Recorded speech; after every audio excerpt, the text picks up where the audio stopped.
Welcome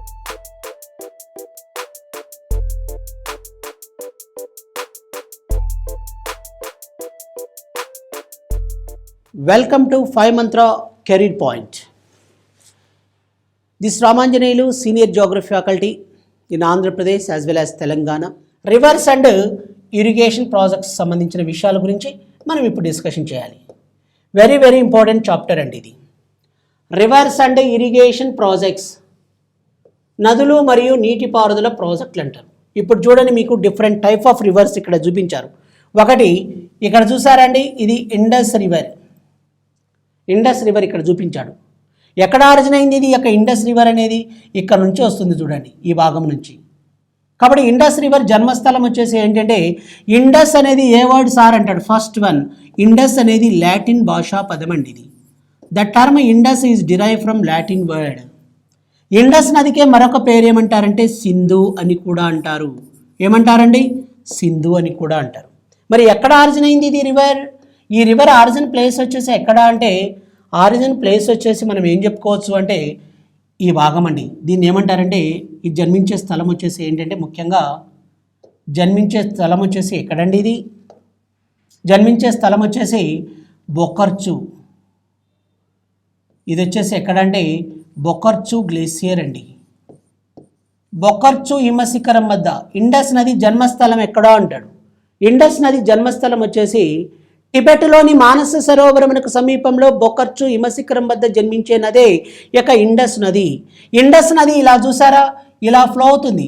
ఇలా flow అయి తర్వాత వచ్చేసి ఇలా ప్రవహించి ఎక్కడ కలుస్తుందండి? ఈ భాగంలో కలుస్తుంది. ఈ భాగం వచ్చేసి ఏంటంటే కరాచీ ఇన్ పాకిస్తాన్. పాకిస్తాన్లోని కరాచీ అనే ప్రదేశం వద్ద డిబౌచెస్ విత్ అరేబియన్ సీ, అరేబియా సముద్రంలో కలుస్తుంది. మీకు రేపు క్వశ్చన్ ఎలా అడుగుతాడంటే, సింధు నది జలాల ఒప్పందం ఏ సంవత్సరంలో జరిగింది అని క్వశ్చన్ అడుగుతాడు. మరి ఇది ఎలా ఫ్లో అవుతుందండి? ఒకటేమో టిబెట్, రెండవది వచ్చేసి ఇండియా. ఇండియా తర్వాత పాకిస్తాన్ల గుండా ఫ్లో అవుతుంది. మరి టిబెట్, ఇండియా, పాకిస్తాన్ల గుండా ప్రవహించినప్పుడు మరి దీని యొక్క ఇండస్ క్యాచ్మెంట్ ఏరియా వచ్చేసి అధికంగా ఎక్కడ ఉంది అంటే పాకిస్తాన్లో ఉందండి. Indus catchment area. ఈ యొక్క ఇండస్ క్యాచ్మెంట్ ఏరియా, సింధు నది పరివాహక విస్తీర్ణం అధికంగా వచ్చేసి ఎక్కడుంది అంటే పాకిస్తాన్లో ఉంది. కాబట్టి సింధు నది జలాల ఒప్పందం, Indus water treaty or Indus water agreement ఏ దేశాల మధ్య జరిగింది అంటే ఇండియా అండ్ పాకిస్తాన్ల మధ్య జరిగింది. ఇయర్ ఎప్పుడంటే 1960. ఎక్కడ జరిగింది ఈ యొక్క అగ్రిమెంట్ అంటే ముఖ్యంగా పాకిస్తాన్లోని కరాచీ అనే పట్టణంలో. భారత్ తరపున రిప్రజెంటేటర్ వచ్చేసి నాటి ప్రధానమంత్రి జవహర్లాల్ నెహ్రూ, మరి Pakistan రిప్రజెంటేటర్ military chief general Ayub Khan అనే విషయాన్ని మీరు గుర్తుపెట్టుకోవాలి. ఇలా ఏ విధంగానే అడగచ్చండి. ఏ విధంగా అడిగినా మనం పర్ఫెక్ట్గా చేసేటట్టు ఉండాలి. ఎన్నో ప్రాజెక్టులు ఉన్నాయి, దానికి నదులు కూడా చాలా ఉన్నాయి. మరి ఎడమ ఉపనదులని, కుడి ఉపనదులని. మరి మనకు గతంలో ఎలా క్వశ్చన్ అడిగాడు, క్రింది వాటిలో సింధు నది యొక్క కుడి ఉపనది ఏది అని క్వశ్చన్ అడిగాడు. మీకు ఎంతసేపు ఉన్నా మీకు ఏం తెలుస్తాయంటే, సింధు నది యొక్క ఎడమ ఉపనదులు అంటే జీలం, చీనాబ్, రావి, సట్లజ్, బియాస్ అంటారు. అక్కడ క్వశ్చన్ అడిగింది ఏంటండి, సింధు నది యొక్క కుడి ఉపనది ఏది అంటాడు. నీకు ఎడ ఉపనదులు తెలుసు కానీ కుడి ఉపనదులు తెలియదు. మరి కుడి ఉపనదులు ఏమున్నాయి? కుడి ఉపనదులు వచ్చేసి సింధు నది యొక్క కుడి ఉపనదులు అనగానే షోక్, గిల్గిత్, జస్కర్, నుబ్రా అండ్ కాబూల్. షోక్, గిల్గిత్, జస్కర్, నుబ్రా అండ్ కాబుల్ ఇవి వచ్చేసి ఏంటంటే these are right tributaries of Indus river. Sindhu నది యొక్క కుడి ఉపనదులుగా పరిగణిస్తారు. మరి ఈ మధ్య కాలంలో మరి ఇండియా, చైనాల మధ్య మీరు తరచుగా గొడవలు జరుగుతున్నాయి. గాల్వన్ వ్యాలీ అని పేరు వినుంటారు మీరంతా కూడా. గాల్వన్ వ్యాలీ, ఈ యొక్క గాల్వన్ వ్యాలీకి సంబంధించిన విషయాలు మీకు తెలుసు. ఇండియా, చైనాల మధ్య తరచుగా చాలా సెన్సిటివ్గా ఉన్న ప్రాంతం.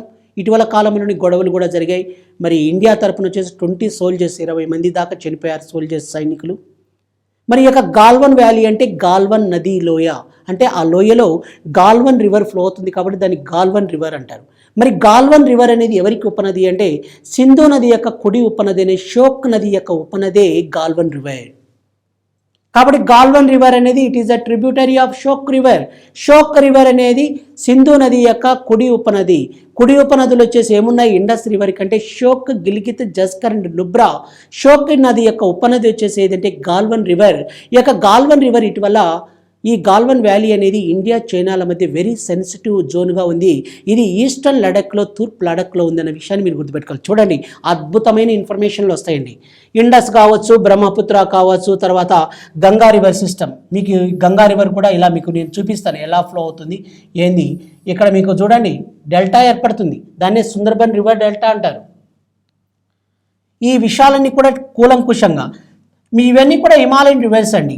మరి సౌత్ ఇండియాకు వచ్చినప్పుడు ఇప్పుడు మీకు చూడండి, సౌత్ ఇండియాలో మరి ముఖ్యంగా ఇక్కడ నర్మదా నది చూపిస్తున్నారు, ఇదేమో తపతీ నది. మరి ఇక్కడ వచ్చేసి మన సౌత్ ఇండియాలో ప్రధానమైన నది వచ్చేసి గోదావరి నది. తర్వాత కృష్ణా నదికి సంబంధించిన విషయాల గురించి మనం ఇక్కడ చెప్పుకుంటున్నాం. ఈ నదులపై ఉన్న ప్రాజెక్టులు మనకు గతంలో ఎలాంటి క్వశ్చన్స్, నాగార్జున సాగర్ బహుళార్థ సాధక ప్రాజెక్టును ఏ పంచవర్ష ప్రణాళిక కాలంలో ఏర్పాటు చేశారు? మొదటి పంచవర్ష ప్రణాళిక. ఇది బాగానే పెడతాం మన ఆన్సర్. కానీ ఈ మధ్యకాలంలో క్వశ్చన్స్ ఎలా అడుగుతున్నారంటే ఇయరు, మంత్, డేట్ అడుగుతున్నాడు. Year, month, date. మన చూడండి ఎస్ఐ ఎగ్జామినేషన్లో తెలంగాణలో ఏమని క్వశ్చన్ అడిగాడంటే నాగార్జున సాగర్ బహుళార్థ సాధక ప్రాజెక్టును నల్గొండ జిల్లాలోని నందికొండ వద్ద ఎప్పుడు ఏర్పాటు చేశారు? కింద అన్ని డేట్లు ఇచ్చాడు, మంత్ ఇచ్చాడు, డేట్ ఇచ్చాడు, ఇయర్ ఇచ్చాడు. ఇయర్, మంత్ అండ్ డేట్ ఇచ్చాడు. మరి అలా ఇస్తే మనం ఆన్సర్ చేయగలుగుతామా అండి? కాబట్టి ఇయర్, మంత్, డేట్లు ఈ మధ్య కాలంలో ఎక్కువగా ఇస్తున్నారు. కాబట్టి 1955 డిసెంబర్ 10న నాగార్జున సాగర్ బహుళార్థ సాధక ప్రాజెక్టుకు శంకుస్థాపన అనేది జరిగింది. ఇలాంటివి డేట్లు అడుగుతున్నారు, మంత్లు అడుగుతున్నారు, ఇయర్లు అడుగుతున్నారు. చాలా జాగ్రత్తగా ఉండాలి, ఓకేనా అండి? అలా డిఫరెంట్గా. తర్వాత ఇక్కడ మీకు కావేరీ నదికి సంబంధించిన విషయాల గురించి కూడా మీకు ఇలా ఇచ్చారు. కావేరీ రివర్ మీకు ఈ మధ్యకాలంలో క్వశ్చన్స్ ఎలా అడుగుతున్నారంటే ఇప్పుడు ఫర్ ఎగ్జాంపుల్ కావేరీ రివర్ ఉంది. కావేరీ నది కర్ణాటక రాష్ట్రంలో ఏ జాతీయ పార్కు గుండా ప్రవహిస్తుందని క్వశ్చన్ అడుగుతున్నాడు. అలా అడిగితే పేపర్ చేయగలుగుతామా అండి? కాబట్టి అలా కూడా ఆ వర్షంలో వస్తున్నాడు, ఇప్పుడు రూట్ మార్చిండు. కాబట్టి కావేరీ నది కర్ణాటక రాష్ట్రంలో ఈ జాతీయ పార్కు గుండా ప్రవహిస్తుంది అంటాడు. మరి అలా అడిగిన మనం ఎంతసేపున కావేరీ నది ఎక్కడ ఆరిజిన్ అవుతుంది, దాని లెంత్ ఎంత, ఎక్కడ సముద్రంలో కలుస్తుంది, దానిపై ఉన్న ప్రాజెక్ట్ ఏంటి, కానీ ఏ జాతీయ పార్కు గుండా ప్రవహిస్తుందని మనం ఊహించలేము. కాబట్టి నాగర్హోల్ జాతీయ పార్కు గుండా ఈ యొక్క కావేరీ నది ప్రవహిస్తుంది. మరి ఈ యొక్క కావేరీ నదిపై కొన్ని ప్రాజెక్టులు ఉన్నాయండి, మీకు అందరికీ తెలుసు. అదేంటంటే శివసముద్రం. విన్నారా అండి పేరు శివసముద్రం? ఈ యొక్క శివసముద్రం ఒకటి. ఈ యొక్క శివసముద్రంకు సంబంధించిన విషయాలు వచ్చేసి ఏంటంటే శివసముద్రం అనేది భారతదేశంలో మొట్టమొదటి జల విద్యుత్ ప్రాజెక్ట్ అండి. భారతదేశంలో మొట్టమొదటి జల విద్యుత్ ప్రాజెక్ట్ ఏదంటే శివసముద్రం జల విద్యుత్ ప్రాజెక్ట్. దేశంలోనే మొట్టమొదటి జల విద్యుత్ ప్రాజెక్ట్ అన్న విషయాన్ని మీరు గుర్తుంచుకోవాలి. ఇలా విషయాలు నదులు అంటే రివర్స్ మరియు ఇరిగేషన్ ప్రాజెక్ట్స్కు సంబంధించిన విషయాలన్నీ చెప్తారు. మీకు నేను ఒక 10 అడుగుల అవతలికేసి మీకు రివర్స్ అండ్ ఇరిగేషన్ ప్రాజెక్ట్స్తో పాటు మరి కొన్ని విషయాలు కూడా చెప్తాను. ఏంటి సార్ అవి అంటే లేక్స్, సరస్సులకు సంబంధించిన విషయాలు కూడా మనం డిస్కషన్ చేస్తాం. సరస్సులు అండి, ఆ సరస్సులు ఏమున్నాయి, ఎలా ఏంది విషయం అనేది డీటెయిల్ ఇన్ఫర్మేషన్ ఇస్తావు. ఇవే కాదండి, రివర్స్ అండ్ ఇరిగేషన్ ప్రాజెక్ట్సే కాదు, సరస్సులకు సంబంధించి లేక్స్కు సంబంధించిన విషయాలు కూడా చెప్తాం. మరి భారతదేశంలో ఉప్పు నీటి సరస్సులు ఏమున్నాయి, మంచినీటి సరస్సులు ఏమున్నాయి, వాటి విస్తీర్ణం ఎంత, వాటి యొక్క ప్రామినెన్స్ ఏంటి, ఇవి అంశాలు కూడా మనం డిస్కషన్ చేద్దామండి. సరస్సుల అధ్యయనాన్ని ఏమంటారండి? సరస్సుల అధ్యయనాన్ని లిమ్నాలజీ అంటారు. ఏమంటారండి? లిమ్నాలజీ అని పిలుస్తారు. ఇలాంటి అంశాలు కూడా మీకు డీటెయిల్ ఇన్ఫర్మేషన్ ఇస్తాను, నేను డీటెయిల్ ఇన్ఫర్మేషన్ ఇవ్వడం జరుగుతుంది. ఓకేనా అండి? ఇవి రివర్స్ అండ్ ఇరిగేషన్ ప్రాజెక్ట్స్ సంబంధించి. ఎస్, నెక్స్ట్ మనం ఇంకా ఏం చెప్పుకుంటామంటే ఇప్పుడు next one natural vegetation. Natural vegetation, natural vegetation and wild life. Natural vegetation and wild లైఫ్కి సంబంధించి చెప్పుకుంటాం. ఇక న్యాచురల్ వెజిటేషన్ అండ్ వైల్డ్ లైఫ్కి సంబంధించిన అంశాలు చెప్పేటప్పుడు అందరు కూడా ఏంటంటే ఎవ్రీ ఇయర్ వచ్చేసి ఫారెస్ట్ రిపోర్ట్ అంటే ఇండియన్ స్టేట్ ఫారెస్ట్ రిపోర్ట్ అంటే ఇండియన్ స్టేట్ ఫారెస్ట్ రిపోర్ట్ అంటే ISFR అంటారు. ఇది ప్రతి 2 సంవత్సరాలకు ఒకసారి రిపోర్ట్ను విడుదల చేస్తుందండి, ఏ ప్రాంతంలో ఎంత అడవులు ఉన్నాయి అనేది. కాబట్టి ఇండియన్ స్టేట్ ఫారెస్ట్ రిపోర్టు అందరు కూడా ఎలా అంటే 2017 ఫారెస్ట్ రిపోర్ట్ చెప్తున్నారు. మీకు అలా కాకుండా ఇండియన్ స్టేట్ ఫారెస్ట్ రిపోర్ట్ 2019కి సంబంధించిన ఇన్ఫర్మేషన్ నేను ఇవ్వడం జరుగుతుంది. 2019 ఇండియన్ స్టేట్ ఫారెస్ట్ రిపోర్ట్కి సంబంధించిన విషయాల గురించి, అంటే అప్డేట్ ఇన్ఫర్మేషన్ మీకు నేను ఇస్తానండి. అప్డేట్ ఇన్ఫర్మేషన్ ఇస్తా అంటే ఎవరీ 2 ఇయర్స్కి ఒకసారి వస్తుంది. అది 2017లో 2017లో Indian state forest report release చేశారు. తర్వాత అది పాతదైపోయింది. ఇప్పుడు రీసెంట్గా 2019 ఇండియన్ స్టేట్ ఫారెస్ట్ రిపోర్ట్ వచ్చింది. మనం ఈ అంశం చెప్పాలి, ఇది చెప్పద్దు. కాబట్టి కొత్త డేటా అడుగుతున్నాడు కాబట్టి 2019 ఇండియన్ స్టేట్ ఫారెస్ట్ రిపోర్ట్కి సంబంధించి మనం డిస్కషన్ చేస్తామండి. ఓకేనా? కాబట్టి ఏ రాష్ట్రంలో ఎక్కువగా ఉన్నాయి, మధ్యప్రదేశ్లో ఎంత ఉన్నాయి, అరుణాచల్ ప్రదేశ్లో ఎంత ఉన్నాయి, మిజోరాంలో ఎంత ఉన్నాయి, పంజాబ్లో ఎంత, వాటి పర్సంటేజ్ ఎంత, డీటెయిల్ ఇన్ఫర్మేషన్ చెప్తాను. 2019 ఇండియన్ స్టేట్ ఫారెస్ట్ రిపోర్ట్ ఇవ్వాలి. 2019లో మరి ప్రస్తుతం వచ్చేసి forest and environment and climate change minister వచ్చేసి ఎవరంటే ప్రకాష్ జవదేకర్. ఈ ప్రకాష్ జవదేకర్ వచ్చేసి 2019 ఇండియన్ స్టేట్ ఫారెస్ట్ రిపోర్ట్ను రిలీజ్ చేయడం జరిగింది. దానికి సంబంధించిన విషయాలు మనం డీటెయిల్ ఇన్ఫర్మేషన్ మీకు నేను ఇవ్వడం జరుగుతుందండి. ఎస్. తర్వాత ఇంకొక విషయం ఏంటంటే ఈ యొక్క న్యాచురల్ వెజిటేషన్కి సంబంధించి మరి భారతదేశంలో, ఇండియాలో, తర్వాత తెలంగాణ కానీ ఆంధ్రప్రదేశ్ కానీ ఎక్కడైనా సరే రోజు రోజుకు వచ్చేసి డిప్లీటింగ్ ఆఫ్ ఫారెస్టర్స్. డిప్లీటింగ్ అంటే అడవులు తగ్గుతున్నాయండి. డిప్లీటింగ్ ఆఫ్ ఫారెస్టర్స్ అంటారు. అడవుల క్షీణత అనమాట. డిప్లీటింగ్ ఆఫ్ ఫారెస్టర్స్ అంటే అడవుల క్షీణత అనేది జరుగుతుంది అనే విషయాన్ని మీరు గుర్తుపెట్టుకోవాలి. డిప్లీటింగ్ ఆఫ్ ఫారెస్టర్స్, అడవుల క్షీణత.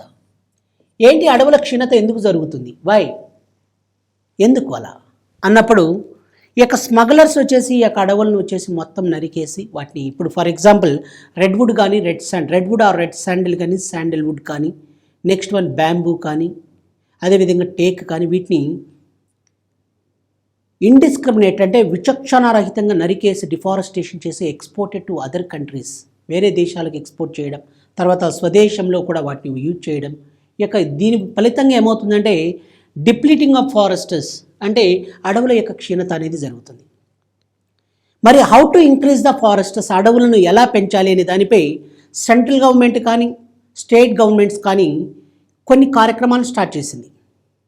ఇప్పుడు ఫర్ ఎగ్జాంపుల్ చూడండి, వన మహోత్సవ్ ప్రోగ్రామ్, దానికి సంబంధించి డీటెయిల్ ఇన్ఫర్మేషన్ ఇస్తా. వన మహోత్సవ్ ప్రోగ్రామ్ కానీ, 1952 national forest policy, 1988 national forest policy, అదేవిధంగా JFM program, joint forest management, next one national afforestation program, social forestry program. తర్వాత తెలంగాణ రాష్ట్రంలో కొన్ని ప్రోగ్రామ్స్ స్టార్ట్ చేశారు. మీకు అందరికీ తెలుసు తెలంగాణకు హరితహారం అని, అవునా కదా అండి? ఈ యొక్క తెలంగాణకు హరితహారం ప్రోగ్రామ్ అనేది మీకు అందరికీ తెలిసిన విషయమే. ఈ యొక్క తెలంగాణకు హరితహారం ప్రోగ్రామ్ ఏ ఇయర్లో స్టార్ట్ చేశారు? ఈ యొక్క తెలంగాణ హరిత ప్రోగ్రాం యొక్క ప్రధానమైన లక్ష్యాలు, ఉద్దేశాలు ఏంటి? ఈ విషయాలన్నీ కూడా మనం తెలుసుకోవాలి. అదేవిధంగా ఏపీలో కూడా వనం మనం, నీరు చెట్టు ఇలాంటి కార్యక్రమాలు ఎన్నో స్టార్ట్ చేశారు. వీటన్నింటి యొక్క ఉద్దేశం ఏంటండి? అడవులను పెంచడం. మరి అడవులను పెంచావు, అడవులను పెంచాలనుకుంటున్నాం, ఇవన్నీ కూడా ఎన్నో ప్రోగ్రాంలు స్టార్ట్ చేశారు. ఎస్, బాగానే ఉంది. మరి అడవుల్లో వన్యజీవులు అనేటివి ఉంటాయి, మీకు అందరికీ తెలిసిన విషయమే. ఈ యొక్క వన్యజీవుల్ని కూడా ఏం చేస్తున్నారంటే పెద్ద ఎత్తున వాటిని వచ్చేసి పూర్తిగా నాశనం చేసి చంపేస్తున్నారండి. ఈ యొక్క వన్యజీవులను సంరక్షించడానికి, to conserve the wild animals, వన్యజీవులను సంరక్షించడానికి ఏంటంటే ఒక ప్రోగ్రామ్ స్టార్ట్ చేశారు, ఒక యాక్ట్ను తెచ్చారండి. 1952 వైల్డ్ లైఫ్ ప్రొటెక్షన్ యాక్ట్ అనేది మీకు అందరికీ తెలిసి ఉంటుందండి. WPA అనేది WPA means wildlife protection act అంటారు. ఈ యొక్క వైల్డ్ లైఫ్ ప్రొటెక్షన్ యాక్ట్ని ఎప్పుడు అమలులోకి తెచ్చారంటే 1972 1972వ సంవత్సరంలో వైల్డ్ లైఫ్ ప్రొటెక్షన్ యాక్ట్ అనేది అమలులోకి వచ్చింది. వైల్డ్ లైఫ్ ప్రొటెక్షన్ యాక్ట్ అంటే వన్యమృగ సంరక్షణ చట్టం. ఏ ఇయర్లో అండి? 1972లో. ఇలాంటి అంశాలన్నీ మనం చెప్పుకోవాలి. మీకు ఇంకా చాలా విషయాలు ఉన్నాయండి. ఇప్పుడు ఫర్ ఎగ్జాంపుల్ కొన్ని జంతువులను కాపాడడానికి అనేక రకాలైన ప్రోగ్రామ్స్ స్టార్ట్ చేస్తారు, ప్రాజెక్ట్స్. టైగర్ ప్రాజెక్ట్ అని, crocodile project, snow leopard project, elephant project అని, సీ టార్టాయిల్స్ అంటే సముద్ర తాబేలుని కాపాడటానికి. వీటన్నింటికి ఎక్కడ స్టార్ట్ చేశారు, ఏ ఇయర్లో స్టార్ట్ చేశారు, వాటి యొక్క ప్రధానమైన ఉద్దేశాలు ఏంటి, వాటిపై ఏర్పాటు చేసిన కమిటీలు ఏంటి, ఇలాంటి అంశాలన్నీ కూడా డీటెయిల్ ఇన్ఫర్మేషన్ మనం తెలుసుకోవాలండి. ఇంకొక విషయం ఏంటంటే తెలుసా మీకు, ఇటీవల కాలంలో మీరు చూస్తుంటారు రోబో 2.0. ఈ యొక్క రోబో 2.0లో కూడా మీకేం చేశారండి, ఎంతసేపు ఉన్న రజనీకాంత్, ఐశ్వర్యరాయ్, తర్వాత రోబో ఎలా నడుస్తుంది, ఎంతసేపున ఫైటింగ్ ఎలా చేస్తుంది, ఇలాంటివే చూస్తారు. కానీ అక్కడ కొన్ని విషయాలు మీరు అబ్జర్వ్ చేయరండి. ఈ యొక్క ఎలక్ట్రానిక్ వేవ్స్ యొక్క ఫ్రీక్వెన్సీ పెరగటం వల్ల కొన్ని endangered species or critically danger or epidemic స్పీసెస్గా మారుతున్నాయనే విషయాన్ని మనకు క్లియర్గా అక్కడ చూపించారు. ముఖ్యంగా ఏంటంటే ఈ యొక్క ఎలక్ట్రానిక్ వేవ్స్ యొక్క ఫ్రీక్వెన్సీ పెరగటం వల్ల ఈ యొక్క స్పారోస్ అంటే పిచ్చుకలు కానీ, తర్వాత వివిధ రకాలైన పక్షులు వచ్చేసి ఏమవుతున్నాయంటే కనుమరుగైపోతున్నాయండి. గ్రాడ్యువల్లీ డిప్లీటింగ్ అనమాట. అవి వాటి యొక్క తగ్గుముఖం పడుతూ వస్తున్నాయి, చనిపోతున్నాయి. ఎపిడెమిక్ స్పీసెస్గా, ఎండేంజర్డ్ స్పీసెస్గా, క్రిటికల్లీ డేంజర్డ్గా మారాయి. మరి అటువంటి వాటిని సంరక్షించడానికి మీరు అక్కడ ఒక ఆయన పెద్ద మనిషి వచ్చేసి ఏంటంటే ఒక బ్యాగ్ తగిలించుకొని అందరినీ రిక్వెస్ట్ చేసుకుంటూ ఉంటాడు. అందరికి ప్రైమ్ మినిస్టర్ దగ్గరికి పోవడం, హోమ్ మినిస్టర్ దగ్గరికి వెళ్ళడం, టెలికాం మినిస్టర్ దగ్గరికి వెళ్ళడం, అందరినీ బెగ్గింగ్ చేస్తాడు. సార్, ఈ యొక్క ఎలక్ట్రానిక్ ఫ్రీక్వెన్సీ తగ్గించండి సార్, కొన్ని స్పీసెస్, కొన్ని పక్షి జాతులు చనిపోతున్నాయి, ప్లీజ్ కన్జర్వ్ ఇట్, వాటిని సంరక్షించండి, వాటిని ప్రొటెక్ట్ చేయండి అని బెగ్గింగ్ చేస్తాడు. కానీ ఎవరు కూడా పెడచెవిన పెడతారు, ఆయన మాటలు ఎవరు పట్టించుకోరు. ఫైనల్గా ఆయన ఏం చేస్తాడండి, ఒక పెద్ద టవర్కి హ్యాంగ్ చేసుకుంటాడు, ఉరి వేసుకొని చనిపోతాడు. మరి వాడిని మీరు చూస్తుంటారు పక్షిరాజు అని. అందరు ఫోన్లు ఇలా మాట్లాడుతుంటే ఫోన్లన్నీ కూడా ఒక్క దెబ్బకు పైకి లేచిపోతాయి. పోయిన తర్వాత ఆ ఫోన్లని ఒక దగ్గర ఒక సరస్సులోంచి వస్తాయి. చూసారండి, అబ్జర్వ్ చేశారా మీరు?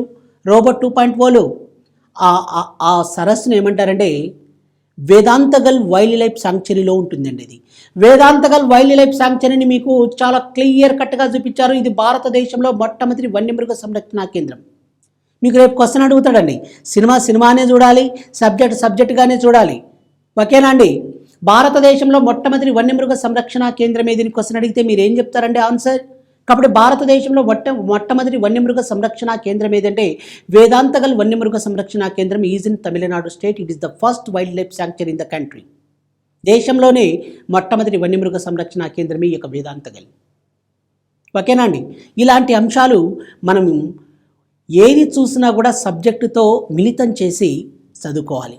మరి భారతదేశంలో మొట్టమొదటి నేషనల్ పార్క్ ఏది అంటారు? Jim Corbett national park. ఈ యొక్క జిమ్ కార్బెట్ నేషనల్ పార్క్ ఎక్కడుందంటే ఇది ఉత్తరాఖండ్ రాష్ట్రంలో ఉంటుందండి. Jim Corbett national park it is the first national park in Indian territory. అంటే భారతదేశ భూభాగంలో మొట్టమొదటి జాతీయ పార్కు. ఇలా ప్రతి విషయాన్ని కూడా మనం చాలా అద్భుతంగా మరి పక్షి సంరక్షణ కేంద్రాలు, వైల్డ్ లైఫ్ శాంక్చరీస్, వన్యమృగ సంరక్షణ కేంద్రాలు, బర్డ్ శాంక్చరీస్, పక్షి సంరక్షణ కేంద్రాలు, నేషనల్ పార్కులు, జాతీయ పార్కులు, బయో రిజర్వ్స్ వచ్చేసి జీవరక్షిత ప్రాంతాలు, బయోడైవర్సిటీస్ అంటే జీవ వైవిధ్య ప్రాంతాల గురించి అద్భుతమైన ఇన్ఫర్మేషన్ తెలుసుకోవడానికి ఈ యొక్క 5 మంత్ర కెరీర్ పాయింట్ అనేది మంచి వేదిక అని మరోసారి మీకు విజ్ఞప్తి చేస్తున్నాను. ఓకేనండి? ఇవి ఇలాంటి విషయాలు మీకు అన్నింటిని కూడా నేను అద్భుతంగా చెప్తానండి. మీరందరూ కూడా కొంచెం జాగ్రత్తగా అబ్జర్వ్ చేయాలి. ఎస్, నెక్స్ట్ లెసన్ గురించి చూడండి. ఇంకా మనకు ఎలా అంటే నెక్స్ట్ లెసన్ మనం ఏం చెప్పుకోవచ్చు అంటే ఈ యొక్క soil research centres and soil conservation methods అని చెప్పాం. ఇక్కడ మీకు చూడండి చాలా అద్భుతంగా కనిపిస్తుంది. మట్టి వాసన రైతుకు తెలుస్తుందండి. కాబట్టి ఏ పంట ఏ మృతికల్లో బాగా పండుతుంది అనేది విషయాలు మనకు ఇక్కడ చాలా అద్భుతమైన విషయాలు. దీన్ని జనరల్గా మనం ఏం చెప్పుకోవచ్చు అంటే ఎకనామికల్ జోగ్రఫీకి రిలేటెడ్గా చెప్పుకోవచ్చు అండి. Economical geography. ఇప్పుడు చూడండి, ఒక విషయం ఏంటంటే ఈ యొక్క సాయిల్స్ అనగానే మీకు ఏమంటాడంటే ఫస్ట్ పాయింట్, మృత్తికా అధ్యయనమును ఏమని పిలుస్తారు అంటాడు. మృత్తికా అధ్యయనమును ఏమని పిలుస్తామండి? మృత్తికా అధ్యయనాన్ని పెడాలజీ అంటారు. ఇలాంటి విషయాలు. తర్వాత మనకు గతంలో వచ్చేసి క్వశ్చన్స్ ఎలా అడిగారంటే Indian council of agriculture research అంటారు. ఈ యొక్క Indian council of agriculture research అంటే భారతదేశ వ్యవసాయ పరిశోధన మండలి అంటారండి. ఇక Indian council of agriculture research అంటే భారతదేశ వ్యవసాయ పరిశోధన మండలి. ఇక భారతదేశ వ్యవసాయ పరిశోధన మండలి ఎక్కడ హెడ్ క్వార్టర్స్ ఎక్కడుంది అంటే న్యూఢిల్లీలో ఉంది. ఈ క్వశ్చన్ మీకు ఎస్ఐ ఎగ్జామినేషన్లో అడిగారు. ఓకేనా అండి. మరి ఐసీఆర్ ప్రకారం తర్వాత సాయిల్ టెక్సానమీ. ఐసీఆర్ అంటే సాయిల్ టాక్సానమీ ప్రకారం భారతదేశంలో మృత్తికలు ఎన్ని రకాలు ఉన్నాయంటే 8 కేటగిరీస్గా ఉన్నాయండి. 8 రకాలు. వాటిలో మనం రకరకాలుగా చెప్పుకోవచ్చు. అల్లువియల్ సాయిల్స్ అంటే ఒండ్రు మృత్తికలని, నల్లరేగడి మృత్తికలని, ఎర్ర నేలలు అని, లాటరైట్ నేలలు జేగురు నేలలని, పర్వత మృత్తికలని, క్షార నేలలు ఆమ్ల నేలలని, డెజర్ట్ సాయిల్స్ ఆర్ శుష్క నేలలని, పిటి సాయిల్స్ ఆర్ ఊబి నేలలు అని ఇలా 8 కేటగిరీస్గా డివైడ్ చేశారండి. మనకు రేపు ఎగ్జామినేషన్లో ఎలా అడుగుతారంటే గతంలో అడిగిన క్వశ్చన్ చూడండి ఒకసారి మీకు నేను చెప్తాను. జనరల్గా క్రింది వాటిలో ఏ మృత్తికలకు జలధారణ శక్తి అధికంగా ఉంటుంది అని క్వశ్చన్ అడిగాడండి.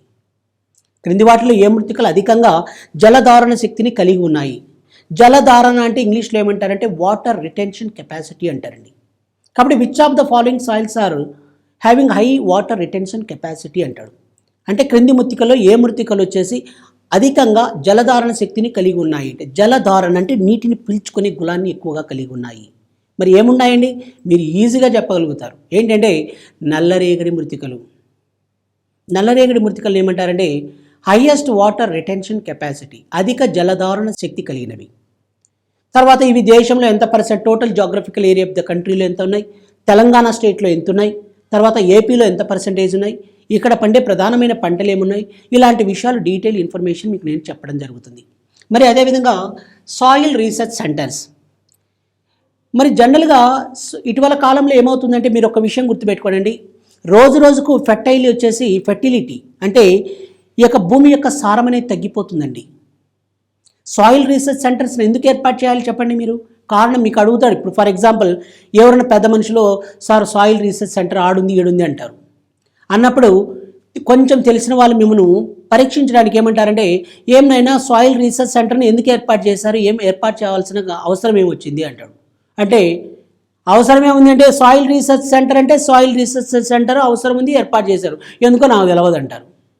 కాబట్టి సాయిల్ రీసెర్చ్ సెంటర్స్ని ఎందుకు ఏర్పాటు చేస్తారంటే రీసెంట్గా జనరల్గా భారతదేశంలో పంట ఉత్పత్తిని కానీ అంటే ప్రొడక్షన్ కానీ ప్రొడక్టివిటీ కానీ దిగుబడిని కానీ పెంచడానికి ఏం చేస్తున్నారంటే పెస్టిసైడ్స్ అండ్ ఇన్సెక్టిసైడ్స్ క్రిమి సంహారక మందులను indiscriminate use of pesticides and insecticides and chemical fertilizers అంటే విచక్షణారహితంగా క్రిమి సంహారక మందులను ఉపయోగించడం, తర్వాత ఎరువులను ఉపయోగించడం వల్ల అంటే రసాయన ఎరువులను ఉపయోగించడం వల్ల ఈ యొక్క భూమిలో వచ్చేసి ఏమవుతున్నాయంటే నిస్సారమైపోతుందండి, ఆమ్ల నీళ్ళలుగా క్షార నీళ్ళలుగా మారిపోతున్నాయి. కాబట్టి ఏమవుతుంది వీటికి సంబంధించి ఎలా చేయాలి ఏందనిపై సేంద్రియ ఎరువులను ఉపయోగించాలి, ఎలా ఉపయోగించాలి, ఈ యొక్క కెమికల్ ఫర్టిలైజర్స్ని పెస్టిసైడ్స్ అండ్ ఇన్సెక్టిసైడ్స్ని ఉపయోగించడం వల్ల భవిష్యత్ తరాల్లో భవిష్యత్తులో ఈ యొక్క భూమి అనేది ఏ విధంగా తయారవుతుంది, వాటి యొక్క దుష్పరిణామాలు ఎలా ఉంటాయనే దానిపై మనకి ఎప్పటికప్పుడు ఇన్ఫర్మేషన్ ఇవ్వడానికి ఈ యొక్క సాయిల్ రీసెర్చ్ సెంటర్స్ని ఏర్పాటు చేశారు వేరియస్ లొకేషన్స్లో. వాటికి సంబంధించిన విషయాలకు కూడా నేను డీటెయిల్ ఇన్ఫర్మేషన్ ఇవ్వడం జరుగుతుందండి. Okay, next one soil conservation methods. మరి యొక్క సాయిల్ కన్జర్వేషన్కి సంబంధించి సాయిల్ మృత్తికలు వచ్చేసి డిఫరెంట్ టైప్. ఇప్పుడు ఫర్ ఎగ్జాంపుల్ సాయిల్ కన్జర్వేషన్ అనేది ఎక్కువగా జరుగుతుంది. మరి సాయిల్ కన్జర్వేషన్ అంటే మృత్తికా సంరక్షణ జరగాలి అంటే సాయిల్ ఎరోజన్ అవుతుందండి. ఎరోజన్ అంటే క్రమక్షయానికి గురి కావడం అంటే కొంతమంది ఫాల్ట్ అగ్రికల్చర్ మెథడ్స్ అంటే లోపభూయిష్టమైన వ్యవసాయ విధానాలను అనుసరించడం ఫాల్ట్ అగ్రికల్చర్ మెథడ్స్. తర్వాత ఇంకా ఏం చేస్తారంటే ఒక దగ్గర నుంచి ఇంకొక దగ్గరికి మృత్తికలను తరలించడం, మట్టిని తీసుకుపోవటం, తర్వాత శాండ్ మైనింగ్ అంటే ఇసుకను త్రవ్వడము, ఇలాంటివన్నీ ఎన్నో కార్యక్రమాలు డిఫరెంట్ టైప్ ఆఫ్ యాక్టివిటీస్ జరుగుతున్నాయి. వీటి వల్ల ఏమవుతుందంటే సాయిల్ ఎరోజన్ అనేది జరుగుతుంది. సాయిల్ ఎరోజన్ జరగడం వల్ల చాలా ఇబ్బందులు పాలవుతారు. కాబట్టి సాయిల్ని ఎలా కన్జర్వ్ చేయాలనే దానిపై కూడా కొన్ని పద్ధతులు ఉన్నాయి. వాటికి సంబంధించిన మన కాంప్రిహెన్సివ్ ఇన్ఫర్మేషన్ మనం డిస్కషన్ చేద్దామండి. ఓకేనా అండి? Yes, okay. వీటికి సంబంధించిన తర్వాత నెక్స్ట్ వచ్చేసి అగ్రికల్చర్కి సంబంధించిన విషయాల గురించి మనం డిస్కషన్ చేయాలండి. అగ్రికల్చర్ దీన్ని ఏమంటారంటే వ్యవసాయం అంటాం కదండి మనం. అగ్రికల్చర్ మీన్స్ వ్యవసాయం. ఇది ఎకనామికల్ జోగ్రఫీ, ఎకనామికల్ జోగ్రఫీలతో చాలా అనుసంధానం, చాలా ఫెమిలియర్ రిలేషన్ ఉంటుంది. ఎకనామికల్ జోగ్రఫీ, ఎకనామికల్ జాగ్రఫీతో చాలా వెరీ ఫ్యామిలియర్ రిలేషన్, అంటే చాలా దగ్గర సంబంధాన్ని కలిగి ఉంటుందన్న విషయాన్ని మీరు గుర్తుపెట్టుకోవాలి. వన్ ఈజ్ ఎకనామికల్ జాగ్రఫీతో చాలా దగ్గర సంబంధాన్ని కలిగి ఉంటుందండి ఈ యొక్క అగ్రికల్చర్ అనేది. ఎస్, అగ్రికల్చర్ వచ్చేసి భారతదేశంలో పూర్తిగా absolutely depend upon Indian economy is absolutely depend upon agriculture. భారతదేశం యొక్క ఆర్థిక వ్యవస్థ పూర్తిగా దేనిపై ఆధారపడి ఉందంటే ఈ యొక్క వ్యవసాయ రంగంపై ఆధారపడి ఉందండి. ఎస్, ఇలా ఉంటే అందువల్లనే అగ్రికల్చర్ని ఏమంటారంటే backbone of Indian economy అంటారు. Backbone of Indian economy, భారతదేశ ఆర్థిక వ్యవస్థకు backbone of Indian economy, backbone of Indian economy అంటారు. భారతదేశ ఆర్థిక వ్యవస్థకు వెన్నుముక లాంటిది అని దేని పిలుస్తారు అని పిలిస్తే agriculture is popularly known as back bone of Indian economy. దేశ ఆర్థిక వ్యవస్థకు వెన్నుపూస అండి, వెన్నుపూస లాంటిది. వెన్నుపూస అంటే మనం వెన్నపూస కాదు, వెన్నుముక. కాబట్టి అంత ఉంది. మరి ఏ రకమైన పద్ధతుల ద్వారా ఈ యొక్క వ్యవసాయాన్ని సాగు చేస్తారనేది మీకు నేను డీటెయిల్ ఇన్ఫర్మేషన్ ఇస్తానండి. మరి విస్తృత వ్యవసాయం అని, విస్థాపన అని, తర్వాత వాణిజ్య వ్యవసాయం అని, ఇలాంటి అంశాలన్నీ ఉన్నాయి. వాటికి సంబంధించిన పర్ఫెక్ట్ ఇన్ఫర్మేషన్ మీకు నేను ఇవ్వడం జరుగుతుంది. ఓకేనా అండి? మరి అగ్రికల్చర్లో ప్రధానంగా మీకు విస్తృత వ్యవసాయం అంటే ఎలా ఉంటుంది, విస్థాపన అంటే ఎలా ఉంటుంది, స్లైడ్స్ రూపంలో మీకు అద్భుతమైన ఇన్ఫర్మేషన్ ఇవ్వడం జరుగుతుంది. ఓకేనా అండి? ఎస్, మనం చెప్పుకోవాల్సిన ప్రధానమైన అంశాలు వచ్చేసి ఏంటంటే మనం మినరల్స్ అండ్ ఎనర్జీ రిసోర్సెస్కి సంబంధించిన విషయాలు చెప్పాలండి. ఇక మినరల్స్ అండ్ ఎనర్జీ రిసోర్సెస్కి సంబంధించిన విషయాల్లో ప్రధానంగా మనం చూద్దామండి. మినరల్స్ అండ్ ఎనర్జీ రిసోర్సెస్ అంటారు, ఖనిజాలు మరియు ఇంధన వనరులు అంటారండి. ఖనిజాలు, మినరల్స్, ఖనిజాలు మరియు ఇంధన వనరులు, ఎనర్జీ రిసోర్సెస్ అంటారు, ఎనర్జీ సోర్సెస్ అని. జనరల్గా ఎన్విరాన్మెంటలిస్ట్ అంటే పర్యావరణవేత్తల ప్రకారం అండి, మీకు డిఫరెంట్గా అడుగుతాడండి క్వశ్చన్స్. పర్యావరణవేత్తల ప్రకారం, అకార్డింగ్ టు ఎకాలజిస్ట్ ఆర్ ఎన్విరాన్మెంటలిస్టుల ప్రకారం మినరల్స్ ఎన్ని రకాలని క్వశ్చన్ అడుగుతాడు. ఎన్విరాన్మెంటలిస్టుల ప్రకారం వచ్చేసి మృత్తికలు ఎన్ని రకాలంటే 2 కేటగిరీస్ అండి. ఒకటి ఏమంటారంటే renewable sources, number 2 is non renewable sources అంటారు. Renewable sources, non renewable sources. మరి తెలుగులో ఏమంటారు సార్ రెన్యూవబుల్ సోర్సెస్ అంటే? పునరుద్ధరింపబడేవి, అంటే మళ్ళీ రీక్రియేట్ చేయొచ్చు, రీప్రొడ్యూస్ చేయొచ్చు. నాన్ రెన్యూవబుల్ సోర్సెస్ అంటే వాటిని రీప్రొడ్యూస్ చేయటానికి మరి అంటే పునరుద్ధరింపబడటానికి వీలు ఉండదన్నమాట. There is no chance at all to reproduce, అంటే తిరిగి నువ్వు రీక్రియేట్ చేయలేవు, రీప్రొడ్యూస్ చేయలేవు. కాబట్టి అలాంటి విషయాలు. మరి జనరల్గా జియాలజిస్టుల ప్రకారం మృత్తికలు వచ్చేసి జనరల్గా మినరల్స్ వచ్చేసి ఎన్ని రకాలంటే మెటాలిక్ అని, నాన్ మెటాలిక్ అని, మినరల్ ఫ్యూయల్ అని, atomic fuel or nuclear fuel అని ఇలా 4 కేటగిరీస్గా డివైడ్ చేస్తారండి. లోహ ఖనిజాలు, అలోహ ఖనిజాలు, ఇంధన ఖనిజాలు, అణు ఇంధన ఖనిజాలని. మరి లోహ ఖనిజాలు అంటే మనం ఏం చెప్పుకోవచ్చు అంటే ముడి ఇనుము కానీ, బంగారం కానీ, మాంగనీస్ కానీ, తర్వాత రాగి కానీ, తర్వాత నెక్స్ట్ వన్ వచ్చేసి వెండి కానీ, మాంగనీస్ కానీ, వీటన్నింటిని ఏమంటారంటే మెటాలిక్ అంటారు. మరి నాన్ మెటాలిక్ మినరల్స్ అంటే ఏంటంటే వెరైటీస్ అంటే ముగ్గురాయి, ఆస్బెస్టాస్ రాతినార, నెక్స్ట్ వన్ వచ్చేసి సున్నపురాయి, జిప్సము, తర్వాత వజ్రాలు, ఇటువంటి వాటిని ఏమంటారంటే నాన్ మెటాలిక్ మినరల్స్ అని అలోహ ఖనిజాలు అంటారండి. మరి ఇంధన ఖనిజాలు వచ్చేసి ఏంటంటే ఎనర్జీ సోర్సెస్ అంటున్నాం. సహజ వాయువు కానీ, పెట్రోలియం కానీ, తర్వాత న్యాచురల్ గ్యాస్, సహజ వాయువు, పెట్రోలియం, కోల్, వీటిని ఏమంటే మినరల్ ఫ్యూయల్స్ అంటారు, ఇంధన వనరులు అంటారు. మరి atomic fuels or nuclear fuels వచ్చేసి యురేనియం కానీ, థోరియం కానీ, మోనోజైట్ కానీ, జిర్కానియం కానీ, ప్లూటోనియం కానీ, వీటన్నింటిని ఏమని పిలుస్తారంటే atomic fuels or nuclear fuels అని పిలుస్తారండి. ఇప్పుడు చూడండి, మీకు ఇక్కడ నేను ఒక మెన్షన్ చేశాను. ఇప్పుడు ఫర్ ఎగ్జాంపుల్ ఇది వచ్చేసి ఏంటంటే ఐరన్ ఓర్ అండి, ఇది ముడి ఇనుము, ఐరన్ ఓర్. వీటికి సంబంధించిన విషయాలు డీటెయిల్ ఇన్ఫర్మేషన్ మనం చెప్పుకుంటామండి. ఐరన్ ఓర్ అనేది ఏమని చెప్తా అంటే ముడినిమి యొక్క స్వచ్ఛతను బట్టి as per purity of iron ore యొక్క స్వచ్ఛతను బట్టి ఎన్ని రకములుగా వర్గీకరించవచ్చు. ఒకటి మ్యాగ్నటైట్, ఎమటైట్, స్టియాటైట్ అండ్ లైమనైట్. మరి యొక్క ఐరన్ ఓర్లో వచ్చేసి డ్యూరబిలిటీ అంటారు, ఎంత కంటెంట్ ఉంటుంది, ఆ విషయాలు కూడా మీకు డీటెయిల్ ఇన్ఫర్మేషన్ ఇస్తా. మరి యొక్క ఐరన్ ఓర్ను వెలికి తీసే ప్రభుత్వ రంగ సంస్థ వచ్చేసి NMDC. NMDC stands for national mineral development corporation అంటారు. ఇలాంటి అంశాలు మనం అన్నీ కూడా డీటెయిల్ ఇన్ఫర్మేషన్ ఇస్తా. తర్వాత మీరు ఇక్కడ చూసారా అండి, నెక్స్ట్ వన్ ఇది వచ్చేసి నాన్ మెటాలిక్ మినరల్. ఈ నాన్ మెటాలిక్ మినరల్లో దీన్ని ఏమంటారంటే ముగ్గురాయి అంటారండి. ముగ్గురాయి ఏంటండి ఇది? ముగ్గురాయి. దీన్ని ఇంగ్లీష్లో ఏమంటారంటే బెరైటీస్ అంటారు. దీన్ని ముగ్గురాయిని ఏమంటారంటే బెరైటీస్ అంటారు. ఈ యొక్క బెరైటీస్ ముగ్గురాయి వచ్చేసి ప్రధానంగా ఏంటంటే మీకు క్వశ్చన్స్ ఎలా అడుగుతారో ఒకసారి చూడండి. మంచి ఎగ్జాంపుల్ అండి ముగ్గురాయి. లోతైన ప్రాంతంలో ఉన్న ముడి ఇనుమును వెలికి తీయటానికి ఉపయోగించే ప్రధానమైన అలోహ ఖనిజం ఏది? చూడండి క్వశ్చన్ చూడండి ఎలా ఉందో. లోతైన ప్రాంతంలో ఉన్న ముడి ఇనుము నిక్షేపాలను ముడి ఇనుముని వెలికి తీయటానికి ఉపయోగించే ప్రధానమైన అలోహ ఖనిజం ఏది అని క్వశ్చన్ అడుగుతాడు. ఆన్సర్ ఏం పెట్టాలండి? మీరు ముగ్గురాయి అని పెట్టాలి. ఇంకొక క్వశ్చన్ ఎలా అడుగుతాడంటే క్రింది వాటిలో ఏ ఖనిజాన్ని అనేక ఖనిజాల మిశ్రమం అంటారు, మిక్చర్ ఆఫ్ మినరల్స్ అంటారు. కాబట్టి ముగ్గురాయి వచ్చేసి ఎలాంటిదంటే it is a mixture of minerals, అనేక ఖనిజాల మిశ్రమమే ముగ్గురాయి వెరైటీస్. ప్రపంచంలోనే వరల్డ్లోనే ఈ యొక్క ముగ్గురాయి వెరైటీస్ నిల్వలు అధికంగా ఉన్న దేశం ఏదంటే భారతదేశం. భారతదేశంలో ఎక్కడంటే ఆంధ్రప్రదేశ్ రాష్ట్రంలో వైఎస్ఆర్ కడప జిల్లాలోని రైల్వే కోడూరుకు సమీపంలోని మంగంపేట మైన్స్ అన్న విషయాన్ని మీరు గుర్తుపెట్టుకోవాలి. మంగంపేట గనులు. సార్ అనేక ఖనిజాల మిశ్రమం అంటున్నారు, ఏముంటాయి సార్ ఇక్కడ అంటారు. ఒకటి బేరియం కానీ, రెండవది పుల్లరిన్ కానీ ప్రధానమైన మినరల్స్. బేరియంని ఎందుకు ఉపయోగిస్తారంటే ఇప్పుడు మనం ఏదైనా హాస్పిటల్కి పోతే సర్జరీ చేస్తుంటారు. ఈ యొక్క surgical equipments are manufacturing by the barium. అంటే బేరియంని ఉపయోగించి ఈ యొక్క శస్త్రచికిత్స పరికరాలు ఆర్ మెడికల్ ఎక్విప్మెంట్స్ తయారు చేస్తారు.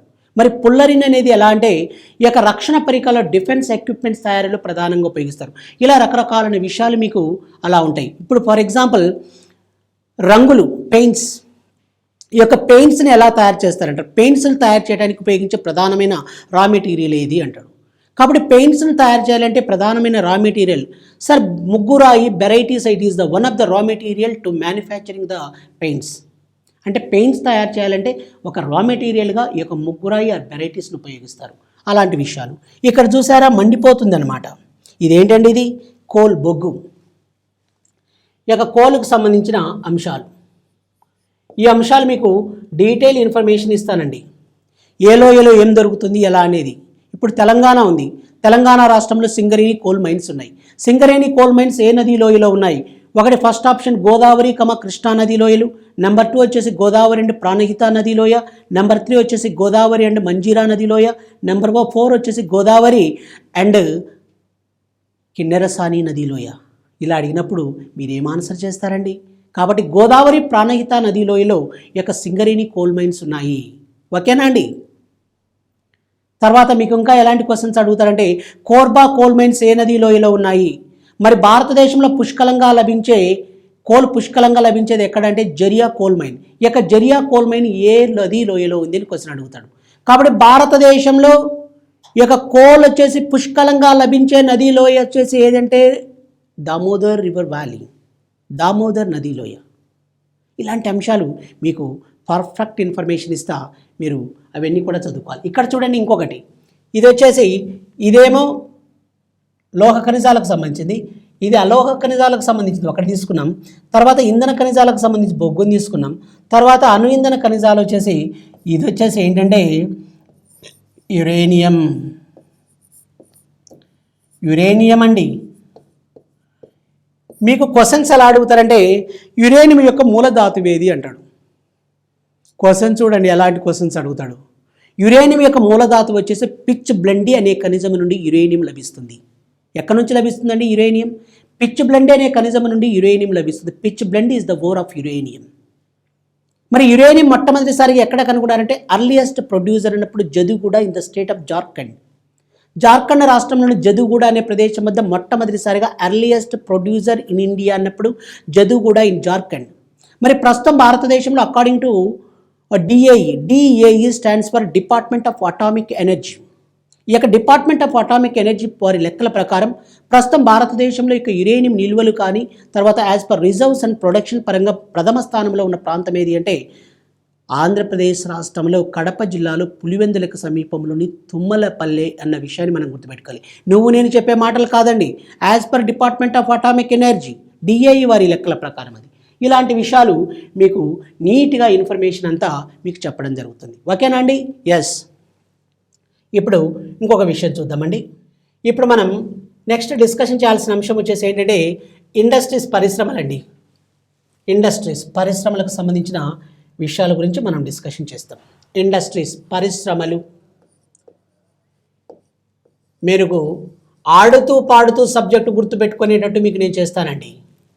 ఆడుతూ పాడుతూ అసలు మీరు చదవాల్సిన అవసరమే లేదు, ఒకసారి వింటే చాలు. మొబైల్లో ఒకసారి వింటే మీరు సబ్జెక్టు మర్చిపోకూడదు. ఎలా సార్ అది ఎలా చెప్పండి, కొన్ని ట్రిక్స్ అంటారు. ఎస్, ఇప్పుడు మీకు నేను చెప్తా చూడండి. ఇనుము ఉక్కు కర్మాగారాన్ని గుర్తుపెట్టుకోవాలంటే మీకు పాపం అసలు అవనే అవ్వదు. అలాంటప్పుడు మీకు నేనేం చేస్తానంటే కొన్ని ట్రిక్స్ చెప్తా. ఎస్, ఇప్పుడు చూడండి. TISCO, TISCO. TISCO. Number 2 IISCO, VISCO, MISCO and POSCO.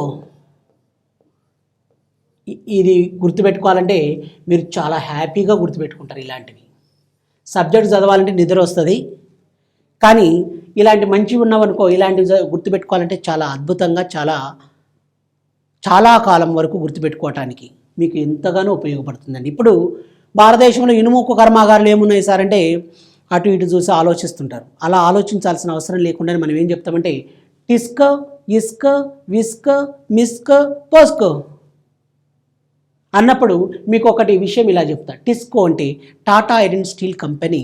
ఇది జంషెడ్పూర్, జార్ఖండ్ రాష్ట్రంలో ఉంది. ఎప్పుడు ఎస్టాబ్లిష్ చేశారంటే 1907 అని చెప్పేస్తా. నెంబర్ 2 ఇస్కో అన్నప్పుడు Indian iron steel company.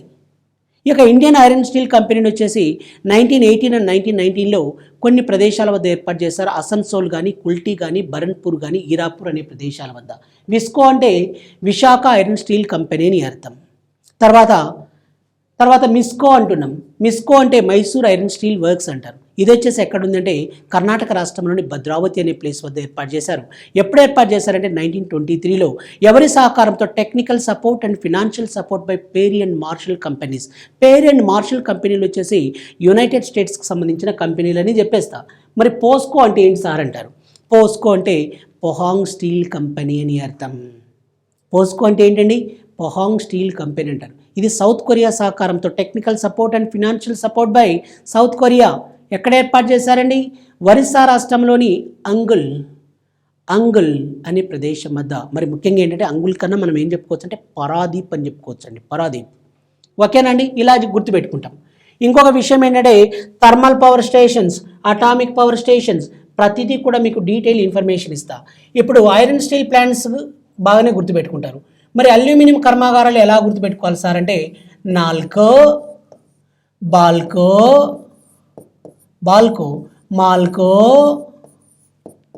మాల్కో and Hindalco. NALCO, BALCO, మాల్కో, Hindalco అంటారు. నాల్కో, బాల్కో, మాల్కో, ఇండాల్కో. కథం కథం దుకాణం బంద్. కాబట్టి ఇలా మనం గుర్తుపెట్టుకుని నాల్కో అంటే ఏంటి సార్ అంటే నేషనల్ అల్యూమినియం కంపెనీ లిమిటెడ్. ఈ ఒరిస్సా రాష్ట్రంలో దామన్, జోడి అండ్ అంగుల్ అనే ప్రదేశాల వద్ద ఏర్పాటు చేశారు. బాల్కో అంటే Bharat aluminium company limited, Ratnagiri in Maharashtra.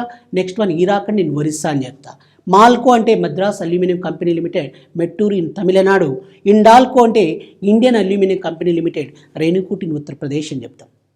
ఏంటంటే ఒక్క దెబ్బతోటి మీకు సబ్జెక్ట్ అంతా ఒక ఆర్డర్లోకి వస్తుంది. ఓకేనండి? ఇలా ఇండస్ట్రీస్ అన్నీ కూడా ఆల్మోస్ట్ నేను అలానే చెప్తానండి. BHEL కానీ, DRDO కానీ, DRDL కానీ, నెక్స్ట్ వన్ ప్రాగా టూల్స్ కానీ, మిశ్రా ధాతు నిగమ్ లిమిటెడ్ మిధాని కానీ, తర్వాత HAL హిందుస్థాన్ ఏరోనాటిక్స్ లిమిటెడ్ కానీ, ఈ పరిశ్రమలు మొత్తం హ్యూజ్ ఇండస్ట్రీస్ ఉన్నాయి కదా, భారీ పరిశ్రమలు. వాటన్నింటికి సంబంధించిన అంశాలను మనం కాంప్రిహెన్స్గా తెలుసుకుందాం. ఓకేనా అండి? ఓకే, నెక్స్ట్ వన్ మనం ఇంకా చెప్పాల్సిన అంశాలు వచ్చేసి ఏంటంటే ట్రాన్స్పోర్ట్ సిస్టమ్ గురించి నెక్స్ట్ మనం డిస్కషన్ చేస్తామండి. ట్రాన్స్పోర్ట్ సిస్టమ్ ఈ ట్రాన్స్పోర్ట్ సిస్టమ్ వచ్చేసి ఇది ట్రాన్స్పోర్ట్ సిస్టమ్ అంటే దీన్ని తెలుగులో ఏమంటారండి, రవాణా వ్యవస్థ అంటారు. రవాణా వ్యవస్థ. ట్రాన్స్పోర్ట్ సిస్టమ్ మీన్స్ రవాణా వ్యవస్థ. ఈ అంశం చెప్పేటప్పుడు మీకు ప్రతి అంశం కూడా అండి, ప్రతిదీ కూడా ప్రతి లెసన్ చెప్పేటప్పుడు కూడా ఇండియా చెప్తా, ఏపీ చెప్తా, తెలంగాణ చెప్తా. ఏపీ చెప్తా, తెలంగాణ చెప్తా, ఇండియా, అన్ని మొత్తం అంశాలు వస్తాయి మనకు. కాబట్టి మీరు ఎటువంటి బేఫికర్ అనమాట, భయపడాల్సిన అవసరం లేదండి. కాబట్టి ట్రాన్స్పోర్ట్ సిస్టమ్ అన్నాం. జనరల్గా ఒక మాట అంటారండి, ఒక మంచి సామెతలాగా ఒక మంచి మాట అని చెప్తారు ఈ పెద్దవాళ్ళు. ఏమంటారంటే ఇండియన్ ఎకనమిస్టులు వచ్చేసి ఒక మాట అంటారండి. ఏమంటారంటే రవాణా సమాచార ప్రసార వ్యవస్థలు. ఏంటంటే అవి రవాణా సమాచార ప్రసార వ్యవస్థలు అనేవి దేశ ఆర్థిక వ్యవస్థకు వచ్చేసి ఎలాంటివంటే జీవనాడి అన్న విషయాన్ని మీరు గుర్తుపెట్టుకోవాలి. Lifeline of Indian economy అంటారు. Life line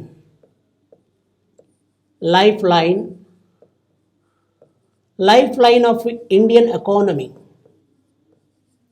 life line of Indian economy అని వేటిని పిలుస్తారు? దేశ ఆర్థిక వ్యవస్థకు జీవనాడి అని వేటిని పిలుస్తారంటే lifeline of Indian economy.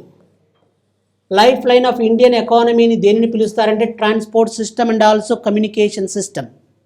రవాణా సమాచార ప్రసార వ్యవస్థలను దేశ ఆర్థిక వ్యవస్థకు ఏమంటారంటే ఎలాంటివండి ఇవి? జీవనాడి లాంటివి. ఇవి చెప్పేటప్పుడు మీకు డీటెయిల్ ఇన్ఫర్మేషన్ మన ఈ మధ్యకాలంలోనే స్టార్ట్ చేసిన లడఖ్లో ప్రపంచంలోనే అత్యంత highest motor road in the world, ప్రపంచంలో అత్యంత ఎత్తులో రోడ్డు నిర్మాణాన్ని చేపట్టారు. కరెంట్ ఇష్యూస్ కూడా చెప్తా మీకు, మీరేం టెన్షన్ పడాల్సిన అవసరం లేదు. రైల్వే రవాణాకు సంబంధించి రైల్వేలు ఇప్పుడు మన ఇండియన్ రైల్వేస్ ఉన్నాయి. ఇండియన్ రైల్వేస్కి సంబంధించిన విషయం మనం బాగా చెప్పుకోవాలండి. ఎందుకంటే రేపు మనం రాయబోయే ఎగ్జామ్స్ ఏవైనా సరే రైల్వేస్లో కానీ తర్వాత ఎన్టీపీసీకి కానీ ఆర్ఆర్బీలో కానీ ఈ యొక్క రైల్వేలకు సంబంధించి A to Z ఇన్ఫర్మేషన్ ఇస్తాను నేను. మరి ఫాస్టెస్ట్ ట్రైన్ కావచ్చు, లాంగెస్ట్ ట్రైన్ అంటే అత్యధిక సుదీర్ఘ దూరం ప్రయాణించే రైలు కానీ ఇలాంటి అంశాలన్నీ కూడా మనం పర్ఫెక్ట్గా చెప్తాం. ఇప్పుడు ట్రైన్ 18 అంటారు, వందే భారత్ ఎక్స్ప్రెస్ విన్నారండి పేరు? వందే భారత్ ఎక్స్ప్రెస్, దీన్నే ట్రైన్ 18 అంటారు. Train 18 Vande Bharat express. ఇది భారతదేశంలో అత్యంత వేగంగా ప్రయాణించే రైలు అండి. ఓకే, బుల్లెట్ ట్రైన్స్ని కూడా స్టార్ట్ చేస్తున్నారు త్వరలో భారతదేశంలో. మొట్టమొదటిసారిగా లైన్ ఎలా అంటే ఫ్రమ్ అహ్మదాబాద్ టు ముంబై. ఇలాంటి అంశాలన్నీ కూడా డీటెయిల్ ఇన్ఫర్మేషన్, కరెంట్ ఈవెంట్స్ తోటి, కరెంట్ అఫైర్స్ తోటి మనం జాగ్రఫీ చెప్పాలి, అప్పుడే మనం సక్సెస్ అవుతాం. ఓకేనా అండి? ఇది ఇలా విషయాలు. మరి వీటితో పాటు ఇంకా మనం చెప్పుకోవాల్సిన ప్రధానమైన అంశాలు వచ్చేసి ఏంటంటే జనరల్గా మనం చెప్పుకోవాల్సిన ముఖ్యమైన అంశాల్లో ఇంకా మనం ఏం చెప్పుకోవచ్చు అండి, ట్రాన్స్పోర్ట్ సిస్టమ్ తర్వాత ఈ పాపులేషన్ జనాభాకు సంబంధించిన విషయాల గురించి చెప్పుకోవాలి. ఇది చూడండి, జనాభా చూడండి, భారతదేశం ఏ స్టేజ్కి వెళ్ళిపోతుందో చూడండి. Second most populated country in the world అండి. ప్రపంచంలో 2వ అత్యధిక జనాభా కలిగిన దేశం ఏదంటే భారతదేశమే. పెరిగిపోతుంది, ఎక్కడికో వెళ్ళిపోతున్నాం మనం. మరి మొట్టమొదటిసారిగా జనాభా లెక్కల సేకరణ ఏమో 1872లో చేశారు. మరి ఎవరి కాలంలో అంటే లార్డ్ మేయో కాలంలో, బ్రిటిష్ గవర్నర్ జనరల్గా ఉండే ఆయన. తర్వాత 1881 నుంచి ఎవ్రీ 10 years అంటే ప్రతి 10 సంవత్సరాలకు ఒకసారి జనాభా లెక్కల సేకరణ అనేది జరుగుతూ వస్తుంది. మరి మన 2011లో జరిగింది వచ్చేసి ఏదంటే 15th సెన్సస్ రికార్డ్స్. అది మరి ఎవరు దీనికి డైరెక్టర్ జనరల్గా పనిచేశారు? సెన్సస్ డైరెక్టర్ జనరల్గా. మరి యాజ్ పర్ 2011 సెన్సస్ రికార్డ్స్ ప్రకారం దేశం యొక్క జనాభా ఎంత, మరి డెన్సిటీ ఆఫ్ పాపులేషన్ ఎక్కువగా ఎక్కడుంది, మరి సెక్స్ రేషియో స్త్రీ పురుష నిష్పత్తి ఎంత, అత్యధికం ఎక్కడ, లోయెస్ట్ ఎక్కడ, తర్వాత లిటరసీ రేట్ ఎంత, ఇలాంటి అంశాలన్నీ కూడా మీ యొక్క పాపులేషన్ జనాభాలో నేను డీటెయిల్ ఇన్ఫర్మేషన్ చెప్పడం జరుగుతుంది. జనాభా, ఈ జనాభా చెప్పేటప్పుడు మనం ముఖ్యంగా ఎలా అంటే ఇండియా గురించి మనం ఫస్ట్ డిస్కషన్ చేస్తాం. ఇండియాకు సంబంధించిన విషయాల తర్వాత నెంబర్ 2 వచ్చేసి ఏంటంటే తెలంగాణ అండ్ ఆంధ్రప్రదేశ్ రాష్ట్రాలకు సంబంధించిన జనాభా లెక్కలు కూడా మనం వివరించడం జరుగుతుంది. తెలంగాణ అండ్ ఆంధ్రప్రదేశ్, తెలంగాణ మరియు ఆంధ్రప్రదేశ్ రాష్ట్ర జనాభాలకు సంబంధించిన అంశాలను కూడా మనం డిస్కషన్ చేయడం జరుగుతుందండి. ఓకేనా అండి? Yes, Telangana and Andhra Pradesh and ఇండియాకు సంబంధించి పాపులేషన్ విషయాలు డీటెయిల్ ఇన్ఫర్మేషన్, కాంప్రిహెన్సివ్ ఇన్ఫర్మేషన్ తీసుకోవడం జరుగుతుంది. Okay, thank you very much. Thank you for your cooperation. 5 Mantra career పాయింట్కి సంబంధించిన ఛానల్ని మీరు షేర్ చేయండి, తర్వాత కామెంట్ మీరు మెన్షన్ చేయండి కామెంట్ బాక్స్లో. తర్వాత సబ్స్క్రైబ్ చేసుకోండి. మంచి అద్భుతమైన ఇన్ఫర్మేషన్ మీకు ఇవ్వడం జరుగుతుంది.